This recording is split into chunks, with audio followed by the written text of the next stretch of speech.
Subscribe करें electrical Urdu tutorials channel को और बेल का आइकन दबाइए ताकि आपको मिल सके हमारे अपडेट सबसे पहले। अस्सलाम वालेकुम दोस्तों, मेरा नाम सिकंदर हैदर है और आप देख रहे हैं इलेक्ट्रिकल उर्दू ट्यूटोरियल्स चैनल। दोस्तों, आज की वीडियो में हम ट्रांसफार्मर डिज़ाइनिंग के बारे में बात करेंगे। यानी ट्रांसफार्मर के लिए कौन सा वायर का सिलेक्शन होना चाहिए, कौन सा वायर सूटेबल रहेगा प्राइमरी के लिए, कौन सा वायर सूटेबल रहेगा सेकेंडरी के लिए। दोस्तों, ट्रांसफार्मर की अगर डिज़ाइनिंग की बात की जाए तो एक तो होता है वायर सिलेक्शन और एक होता है हमारे साथ बॉबन सिलेक्शन। तो इंशाल्लाह नेक्स्ट वीडियो ट्यूटोरियल में हम बॉबन सिलेक्शन के बारे में बात करेंगे।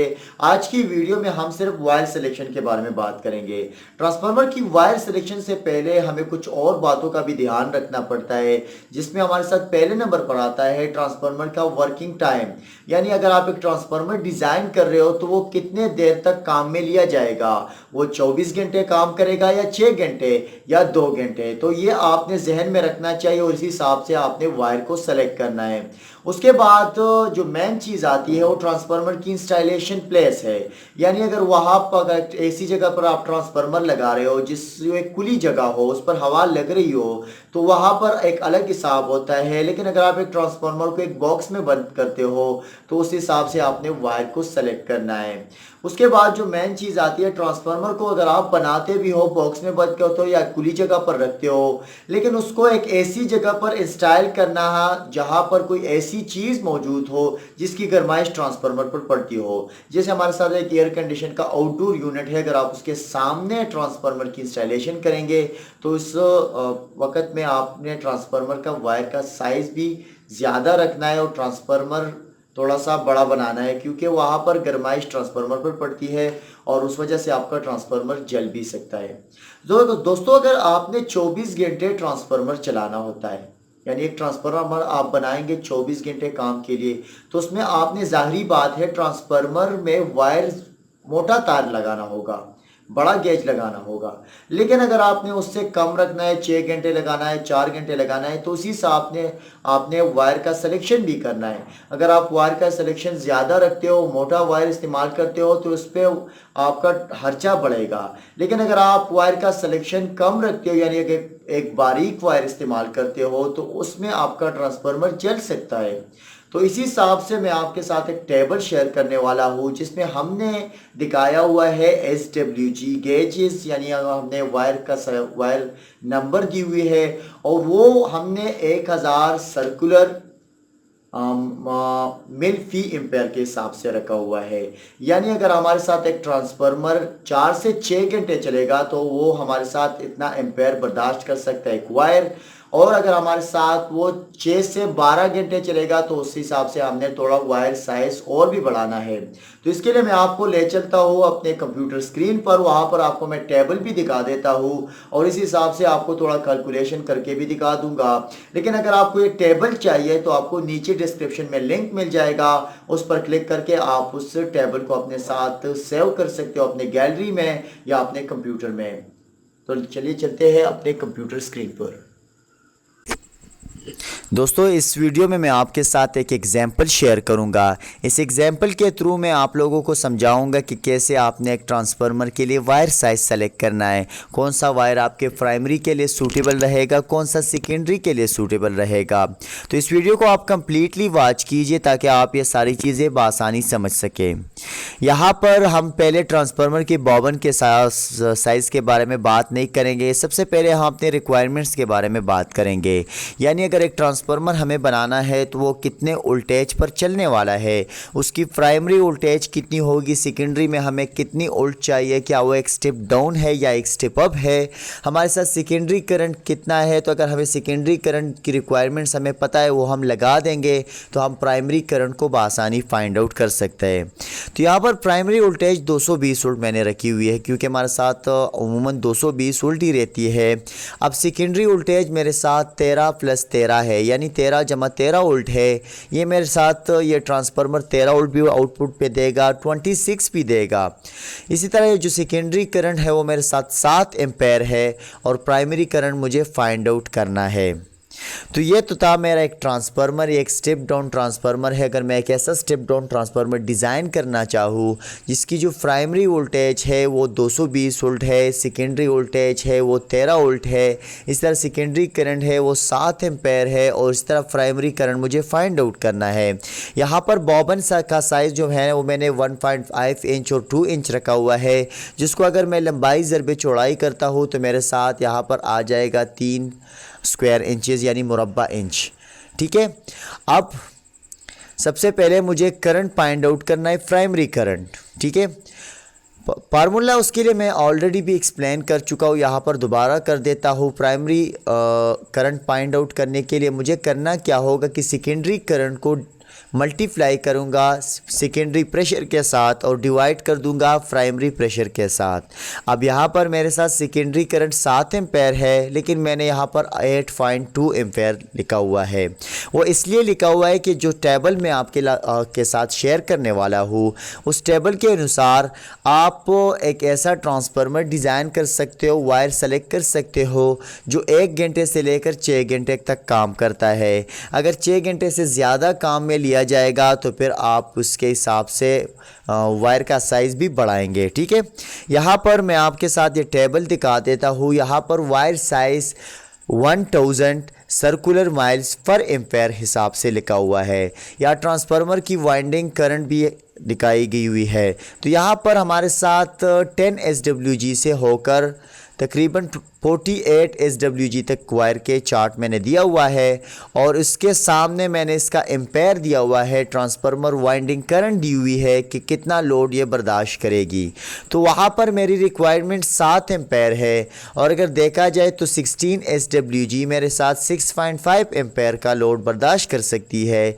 इस वजह से मैं 15 SWG का इस्तेमाल करूँगा जो कि मेरे साथ 8.2 एम्पेयर का लोड बर्दाश्त कर सकती है। ट्रांसफार्मर वाइंडिंग करंट जो है 15 SWG का मेरे साथ 8.2 है। ठीक है, अब आते हैं अपने टॉपिक के तरफ। तो एक ऐसा ट्रांसफार्मर मैं कह सकता हूँ कि मैं 7 के बजाय एक ऐसा ट्रांसफार्मर डिज़ाइन कर रहा हूँ जिसकी सेकेंडरी करंट 8.2 एम्पेयर है। तो 8.2 एम्पेयर को मैं मल्टीप्लाई करूँगा इसकी सेकेंडरी वोल्टेज के साथ। तो सेकेंडरी वोल्टेज मेरे साथ 13 + 13 है, तो इस वजह से मैं 26 रखूँगा, क्योंकि मेरे साथ 26 वोल्ट भी प्रोवाइड कर सकता है, 13 भी प्रोवाइड कर सकता है। जब इसको मैं मल्टीप्लाई करूँगा उसके बाद इसको डिवाइड कर दूँगा 220 के साथ जो है मेरे प्राइमरी वोल्टेज, और उससे जो आंसर आया है वो है 0.969 एम्पेयर। तो ये मेरे साथ हो गया है मेरा प्राइमरी करंट। अब आते हैं थोड़ा टर्न्स के तरफ। बॉबन का साइज़ 1.5 इंच है, उसके बाद 2 इंच है, 2 इंच है। इसको अगर मैं मल्टीप्लाई करता हूँ इससे आंसर आता है 3। अब मैंने एक फार्मूला आपके साथ शेयर किया था कि अगर आपने टर्न फॉर उल्ट निकालना है तो आपने 7.5 डिवाइडेड बाय आपका जो बॉबन का साइज़ निकला हुआ है स्क्वायर में, वो आपने करना है, डिवाइड कर देना है। तो 7.5 को डिवाइड कर दिया है मैंने 3 के साथ, तो मेरा टर्न फॉर वोल्ट आ गया है 2.5 टर्न फॉर वोल्ट। लेकिन यहाँ पर कुछ लॉसेस होते हैं ट्रांसफार्मर में, तो उससे बचने के लिए मैंने 7.5 के बजाय 8 का इस्तेमाल किया हुआ है। अगर किताबी तौर पर देखा जाए तो 7.5 ही बेहतर है। दूसरी बात यह है कि ये वीडियो मैंने ऑलरेडी डाली हुई थी, तो उस पर काफ़ी लोगों का यही रिएक्शन था कि भाई आपने 7.5 कहाँ से लाया। तो उस हवाले से मैं ऑलरेडी वीडियो कर चुका हूँ, तो वो भी मैं नीचे डिस्क्रिप्शन में उसकी लिंक दे दूँगा। और दूसरी बात यह है कि इससे जितने भी रिलेटेड लिंक्स होंगे वो नीचे डिस्क्रिप्शन में आपको मिल जाएंगे। तो यहाँ पर मैंने 8 रखा हुआ है और डिवाइडेड बाई 3 रखा हुआ है, तो मेरे साथ 2.66 टर्न फॉर वोल्ट आ चुके हैं। ठीक है, अब मुझे पता है हम प्रैक्टिकली करते हैं कि भाई पाकिस्तान में हमारे साथ किस किस्म का कॉपर मिलता है, वायर मिलता है, इस तरह किस किस्म का मेरे साथ आयरन कोर मिलता है, तो इस वजह से हमने 8 रखा हुआ है। 8 बेहतर काम करेगा। इसके बाद प्राइमरी टर्न को अगर मैं निकालूंगा तो मेरे साथ 2.66 टर्न फॉर वोल्ट निकला हुआ है। तो 2.66 डिवाइडेड टू 220, तो इससे मेरा जो आंसर आएगा वो होगा 586 टर्न। 586 टर्न मेरा प्राइमरी टर्न होंगे। सेकेंडरी टर्न मेरे साथ 13 वोल्ट के लिए निकालेंगे, तो 2.66 मल्टीप्लाई 13 तो इससे मेरे साथ 35 निकले हुए हैं, लेकिन यहाँ पर 13 जमा 13 है तो यहाँ पर मैं 35 + 35 टर्न्स निकालूंगा। ठीक है, अब अकॉर्डिंग टू द टेबल, अगर टेबल को देखा जाए तो हमारे साथ suitable wire size for secondary is 15 SWG। 15 SWG इसलिए क्योंकि मेरे साथ टेबल के अनुसार 16 SWG जो है वो 6.5 एम्पेयर लोड बर्दाश्त कर सकते हैं। यहाँ पर आपको मैं दिखा देता हूँ, 16 SWG का वायर अगर आप देखेंगे तो ये 6.5 एम्पेयर तक का लोड बर्दाश्त कर सकता है। लेकिन अगर हमारी रिक्वायरमेंट 7 एम्पेयर है तो इस वजह से हम 15 SWG का वायर इस्तेमाल करेंगे 8.2 एम्पेयर का। ठीक है, अब नेक्स्ट आते हैं अपने टॉपिक के तरफ। हमारे साथ प्राइमरी वायर कौन सा होगा, यानी प्राइमरी हमारे जो करंट निकला था वो 0.96 एम्पेयर था। अब इसके लिए प्राइमरी वाइंडिंग के लिए कौन सा वायर सूटेबल रहेगा, तो हम फिर टेबल के तरफ आते हैं और टेबल में अगर हम देखते हैं तो यहाँ पर 24 SWG 0.760, इसी तरह 23 SWG 0.905 जो कि कम है। इस वजह से हम 22 SWG जो हमारे साथ 1.23 एम्पेयर तक का वाइंडिंग करंट लोड उठा सकते है, तो हम यहाँ पर 22 SWG का इस्तेमाल करेंगे और यहाँ पर हम लिख देंगे कि भाई इस ट्रांसफार्मर के प्राइमरी के लिए हमारे साथ 22 SWG सूटेबल रहेगा। दोस्तों ये थी सिंपल सी कैलकुलेशन और आपके साथ मैं टेबल शेयर कर देता हूँ।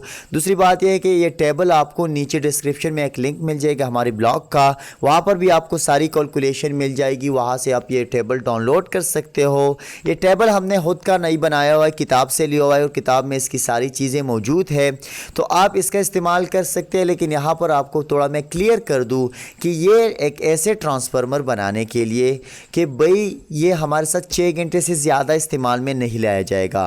लेकिन यहाँ पर अगर वो कहते हैं कि 6 घंटे तो आपने 5 या 4 घंटे रखना है। अगर आप एक ऐसा ट्रांसफार्मर बनाना चाहते हो जो 5-4 घंटे तक इस्तेमाल में लाया जाए तो आप इस टेबल का इस्तेमाल कर सकते हो। अदरवाइज़ अगर आप एक ऐसा ट्रांसफार्मर बनाना चाहते हो, डिज़ाइन करना चाहते हो जो इससे ज़्यादा इस्तेमाल में आएगा, इससे ज़्यादा काम में लिया जाएगा, इसका टाइमिंग ज़्यादा होगी वर्किंग टाइम, तो इसके लिए आपने थोड़ा सा वायर साइज़ ज़्यादा सेलेक्ट करना है। मिसाल के तौर पर अगर 15 SWG आना है तो आपने 14 या 23 का इस्तेमाल 13 का इस्तेमाल करना है। इसी तरह अगर यहाँ पर 22 SWG है तो आप 21 का भी इस्तेमाल कर सकते हैं और इसी तरह आप 20 का भी इस्तेमाल कर सकते हैं। लेकिन यहाँ पर आपको मैं क्लियर कर दूँ कि इन सबसे पहले आपने 52 का साइज़ सेलेक्ट करना होता है। लेकिन यहाँ पर ये टॉपिक थोड़ा इस तरह से मैंने लिया हुआ है कि सबसे पहले मैं ये टॉपिक तैयार था तो आप लोगों के साथ ये टॉपिक शेयर कर दूँ। इस इंशाल्लाह नेक्स्ट वीडियो ट्यूटोरियल इस टॉपिक पर होगी कि भाई आपने 52 का साइज़ अपने लोड के हिसाब से कैसे निकालना है, कौन सा 52 का साइज़ आपने सेलेक्ट करना है। तो इंशाल्लाह नेक्स्ट वीडियो ट्यूटोरियल में हम उस पर बात करेंगे। दूसरी बात यह है कि ये जो टेबल है हमारे साथ according to the copper wire है, यानी अगर आप कॉपर वायर इस्तेमाल करते हो तभी आप ये टेबल का इस्तेमाल कर सकते हो। लेकिन अगर आपने एल्युमिनियम का काम लेना है तो आप एल्युमिनियम के केस में आप वायर गेज थोड़ा बढ़ा दें। अगर 15 का है तो आप 14 भी रख सकते हो, 13 SWG का भी इस्तेमाल कर सकते हो। मेरे ख्याल से आपको ये वीडियो पसंद आई होगी। अगर आपको ये वीडियो पसंद आई है तो इस वीडियो को लाइक और शेयर ज़रूर कीजिए और हमारे चैनल को भी ज़रूर सब्सक्राइब कीजिए। तो इसी के साथ ही आज की वीडियो ट्यूटोरियल ख़त्म होती है। हमें अपने दुआओं में याद रखिए। अल्लाह हाफ़िज़।